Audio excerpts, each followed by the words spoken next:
As is very basic things, the lady on the right there, she had conjunctivitis. She thought she was going blind.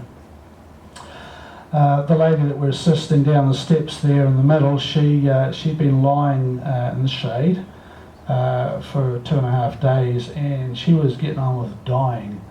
She thought she was dying. It turned out she had some abdominal upset, but it wasn't terminal. She had spent 3 days going down out of the mountains to a hospital in Chiang Mai. As soon as they found out that she was an Aka woman, they pretty much showed her the door.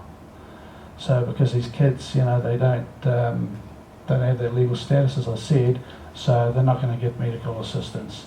If an Aka baby is born in a maternity hospital or a hospital anywhere in Thailand, they have a legal alien put on their birth certificates.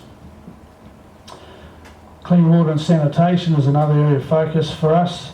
At the Rescue Mission Centre, we're quite fortunate because we've got established water treatment and sanitation plants in place. This was 3 days before we left in 2009.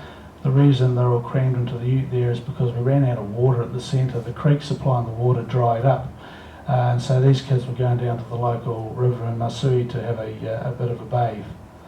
And if you're curious, those health and safety practitioners, you can get 32 people on the back of a Toyota Hilux. Child and maternal health. This young fellow was in a pretty bad state when we visited his village. It's fantastic to see the way that the siblings take care of their own. But the reality is, for the Aka people, they have one of the highest mortality rates in the world. 50% of the children don't live past the age of 3 years old. Now, I'm not a mathematician, but I love basic arithmetic and I love doing numbers. 6.42 is pretty much the number of seconds that elapse before a child under the age of 5 takes their very last breath. It's one of the realities, and this is from disease, this is from abuse, this is from malnutrition, and that's people that have access to medical care. The marginalised hill tribe people and the people that live in the villages around these areas, they don't get that. And this is what we were greeted with when we took a stroll out of one of the villages on my first visit. Was just this huge big area of jungle, which coming from Otago, I found, wow, this is amazing. Bamboo as thick as my waist used to be. And looking around, I was just disturbed by these undulations in the ground, and it was just little mounds about yay long with a couple of sticks fashioned into a cross and stuck at the head of it. I was standing in the middle of a cemetery, graveyard full of children that have been, some of them have been murdered. This village in particular, we had a mother that went out onto the roadside to sell trinkets, bracelets that they'd made. They're very, very handy craft people, the Aka. And to earn a few baht, the venture tourists that go up into these areas. She came home and found that her 2-year-old daughter had been brutally assaulted and had a bullet put in her head. So these guys, we think we have it bad in New Zealand, but when we step outside our comfort zones and are confronted with this sort of stuff, we realise it's just the tip of the iceberg.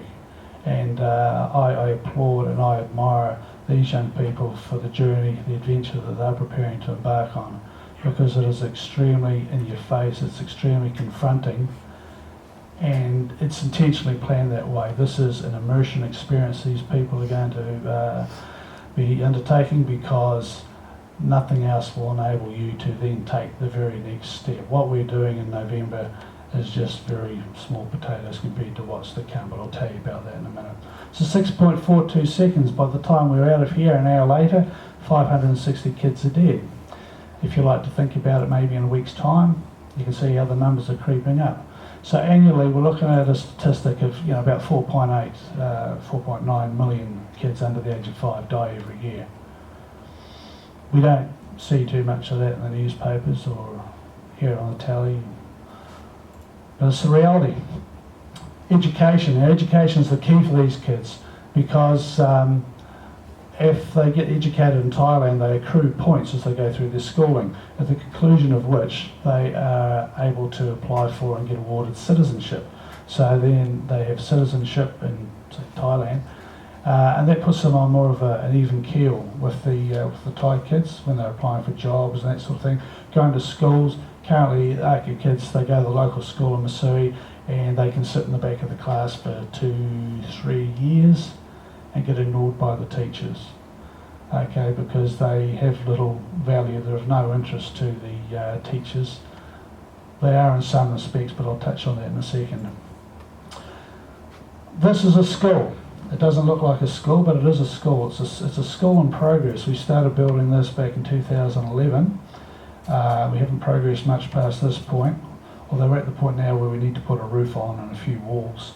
The lady crouching there, that's a Bussa. She's the sister-in-law of the site manager. So this school, when it's completed, is going to have 14 classrooms, capacity of 540 students will be able to be educated. So we're not sure whether the final school will deliver the Thai curriculum or whether it will be Thai curriculum supplemented with some of the more ethnic-friendly teachings, like teaching them about preserving their own indigenous culture. The ARCA people, they learn Thai. They have their own dialect, but they try to learn Thai so they can communicate at the centre with the people in the region. They don't have a written language as such, and a lot of their stories they prefer to tell in song, much the same way as Maori do here in New Zealand. So they're quite amazing people. We are our friends. Now this, I just want to touch on this in the context of education.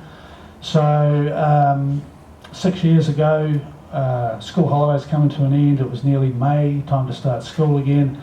So Ampon, who was one of the assistants at the centre, took the truck up to some villages to get some of the kids. She had 18 children to pick up from one village that was right on the border of Myanmar. Now, in the rainy season, it can get pretty rough. The roads can get washed out in a hurry, you know. So she's heading up into the mountains and she could hear thunder in the distance. So she thought, right, I need to get in, get these kids and get out. Got to the village and the place was empty. She parked the truck up and got out and she couldn't stand straight. The ground was trembling. What she thought was thunder in the distance was actually heavy artillery. And the reason the village was empty was because everyone had gone across the border into Myanmar to an ARCA village to attend a celebration. It was a wedding. And the military junta decided, it's a nice sunny day, let's roll out the big guns and do a bit of target practice. And 500 men, women and children were massacred. So our volunteer had to come back to the centre and explain to the other girls and boys why their classmates wouldn't be joining them for the start of school. Safety in numbers. Now this is a different uniform, so the children have to wear a traditional Thai school uniform. I think it's on a Friday when they go to school, so they've got a couple of uniforms they wear. Safety in numbers, the magic trick. Why I refer to that is because there was a centre, it wasn't ours, but there was a centre that provided like a hostel for border students going to one of the schools. We had 50 of those kids got abducted in the night by pedophiles and just disappeared. Okay, 3 of our girls, our teenage girls that were going to the local high school, they had to leave the school because they got raped by the principal. Now the teachers at the school, the female teachers especially, tried to stand up for these kids and protect them. They were dismissed, they lost their jobs. Good news is the guy was taken away by the police and locked up for 24 hours and then let go. So, you know, big issues we're dealing with. And again, why are we doing it all? This is John Durham. This is a quotation from a current Rotary International president. So John's took up his presidency on the 1st of July this year, and he goes through to the 30th of June 2017. And it's very true, and it resonates on a number of levels. You know, we all have these opportunities in life. We all see hardship and we see people in strife. And it's good, and you can choose to walk past or you can choose to do something with it. So these guys are choosing to do something with it. Big numbers, very big numbers. 45 million people currently in the world today are in some form of slavery, which includes human trafficking and sex slavery. Now that's more than 20 times the number that were in the slave trade back in the 1800s. So You know, the issue's not going away, it's getting bigger. And that's because there's a demand, like anything. It's all, you know, if you want to be clinical, it's all supply and demand. There is a demand for young children that stereotypical middle-aged white men would like to travel sometimes halfway around the world to commit what can only be construed as power atrocities against these children and take their innocence from them by force. But there's other forms of slavery, indentured slavery, where a mother or a father will incur a small debt to a landowner or a business owner for any number of reasons, to get education for their kids, to pay for their daughter's wedding, and this small loan seems to accrue huge compound interest to the point where not only are they indebted to the person that gave them the loan in the first place, but also their wives, their children. You know, you can see where this is going, so the whole family get indebted and tied into it. This is just a map I pulled out today of the major human trafficking routes in and around Southeast Asia, and as you can see, there's a lot of trafficking coming in from China and Myanmar, coming in through Chiang Rai. Will be the other thing coming in through Chiang Mai in about 9 weeks' time, because that's where we're going to be based. So the Rescue Mission Centre is about 45 minutes south of Chiang Rai. So we'll be going up onto the border, and we'll be going into Burmese Arca villages so that our team can see firsthand the environments that these kids are coming from. We're also hoping to get across the border at Maasai into Myanmar, and similarly if we can get into villages and see what the kids are facing, then it gives us a better indication of what the best thing is that we can do to be able to help these kids going forward when we get home. Because, you know, a lot of these issues, it's not just a matter of throwing people at it, throwing money at it, because the reality is you create a gap in the market, and the traffickers, the brothel owners, they can plug that gap pretty good. We had an example about 4 years ago where a Times reporter was doing a story over in Thailand, and he actually helped secure the freedom of 2 children by buying them from the brothel owner. It was like, you know, $1,500 to buy each of these children, and they got them a plane ticket, and they took them to the airport so they could go back to Burma, to Myanmar, to their families. And as soon as they left the airport, these kids were picked up by the local police and taken back to the brothel owner. But again, if it wasn't them, they'd just get other kids off the streets. Another situation we had up in Maasai where a young girl ran away from a brothel owner. She got rounded up by the local cop that was working for the brothel owner, taken back, locked in a room to, you know, contemplate the error of her ways. And then she got brought into a room where all the other children that worked for the brothel owner were sitting around the walls. She got put in the middle of the room. The policeman stepped forward, drew a service revolver and put a bullet in her head. And that was just to show the others, you know, we don't like you running away, because you're our thing, you're our commodity. You know, drugs, illegal arms and munition, you can sell that once. These kids, you can sell them 5, 10, 15, 20 times a day. Okay? So it's just the gift that keeps on giving. So people that are in this human trafficking and child slavery arena are going to fiercely protect their commodity. Anyone wearing Nikes tonight? This is the reality. We all know about it. Well, most of us know about it. I went into the shoe clinic a few weeks ago, and the young retail assistant there, I said to her, I says, you know, these things, a lot of them are made, that seem to be made in Pakistan and Bangladesh and all over the place nowadays. I said, does your company have a policy on, you know, trafficking and human slavery in the supply chain? And she just sort of looked at me blankly and says, I don't know. I said, no, that's all right. Mining. Now that looks like a seriously heavy piece of equipment for that young fella to be toting around. But everywhere you go in the world, you will find different forms of slavery. These kids look like they're making up lanyards. Bit of brick breaking. Oh, here we go. Soccer balls. Anyone in the local soccer club? So, this is fairly true what Edmund Burke said. The only thing necessary for the triumph of evil is for good people to do nothing. Now, just by virtue of the fact that you're sitting here tonight and you've given up your time to come and hear me speak, I think you're good people. So I hope at the end of this that we're going to see something come out of it that's going to be really positive, either for you individually or for the people you come into contact with. Or if you're into Dr. Seuss, okay, threw that in there for the first year students, James. Right, now we're going to get a little bit of context. So again, love playing with the numbers. End polio now. That's one of Rotary's big projects. For 30 years we've been working with the World Health Organization with the support of the Bill and Melinda Gates Foundation that gave us $220 million to help eradicate polio from the face of the earth.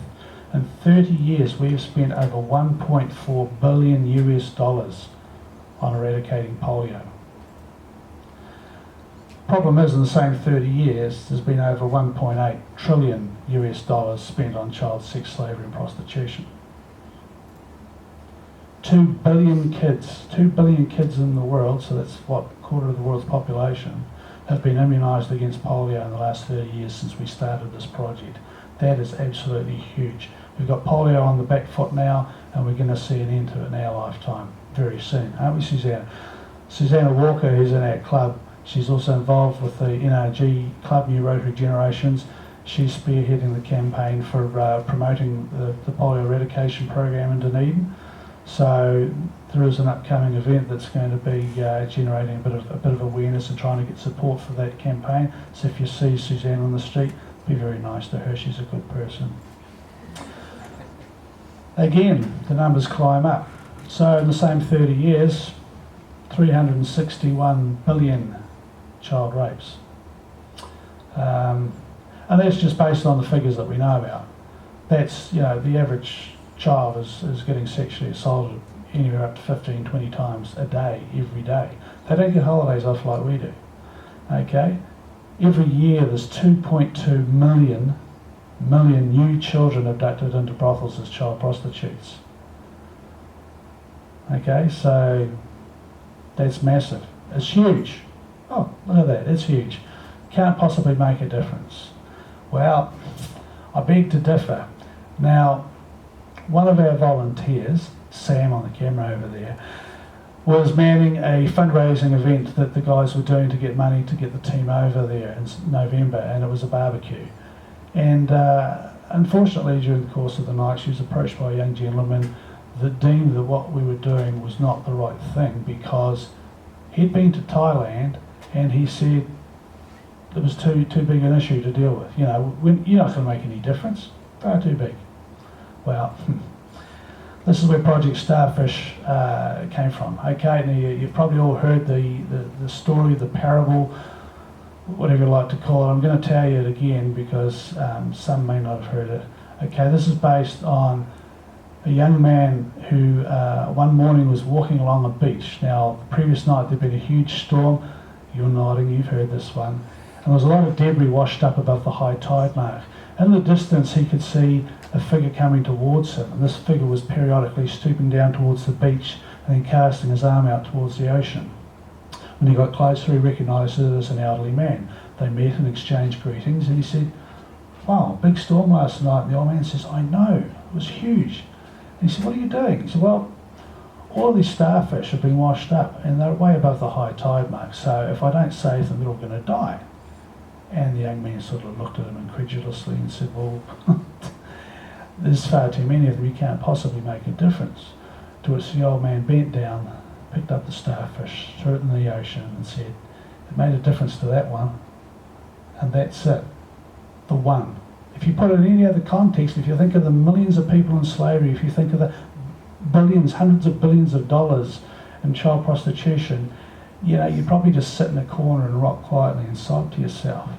Don't do that. Put it into the context of every child that we can get fed, healthcare, education, everything we can do to mitigate the likelihood of these kids disappearing from sight into the dark child slavery industry. That is literally a life saved. I don't know about you guys, but if I did nothing else of value in my personal, my service, or my professional life, I would probably die a happy man. So that's the challenge. And it's not, you know, we didn't dream this up. Other people have got to it before us. Right, team introductions. You met some of the team this morning. This is Georgia. Georgia's been sitting up in Christchurch, chewing her fingers to the knuckle probably, wondering about how this was going to go tonight. Georgia has been a big supporter, a passionate advocate of the project from the word go. And when I first spoke to the club, it was actually last year I think, spoke to the Rotaract club. These guys just jumped on